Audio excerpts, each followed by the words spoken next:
ताज्या बातम्यांसाठी महान करेला सबस्क्राइब करा आणि बेल आयकॉनला क्लिक करा। राजकारणात भूकंप, कागल हादरलं, हसन मुश्रीफ समरजित घाटगे एकत्र। अतिशय टोकाचा आणि निकराचा संघर्ष असलेल्या मंत्री हसन मुश्रीफ आणि त्यांचे कट्टर राजकीय दुश्मन राजे समरजित सिंह घाटगे सोमवारी राहुकाळ संपताच गुरुबल वाढल्यानंतर एकत्र आले आहेत। ज्यांनी दोस्त बनले आहेत, हे दोघे एकत्र येताच त्यांच्या समर्थकांनी शोले मधलं ए दोस्ती तुटेगी नहीं या गाण्याची धून सुरू केली आहे। मंत्री हसन मुश्रीफ राजे समरजित सिंह घाटगे या दोघांच्यातील राजकारण अतिशय निखराचं आणि संघर्षाचं सुरू आहे।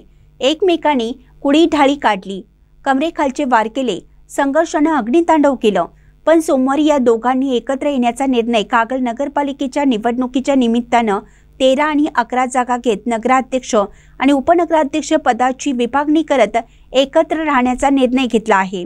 चंदगड विधानसभा मतदारसंघात 2 पवार राष्ट्रवादी एकत्र आल्या, कागलमध्येही तसंच घडलं। या सगळ्या राजकारणामुळे बाकी बावडा, शिरोली, वारणा नगर हादरून गेला आहे। महानकरी न्यूजसाठी विठ्ठल कोळेकर, कागल।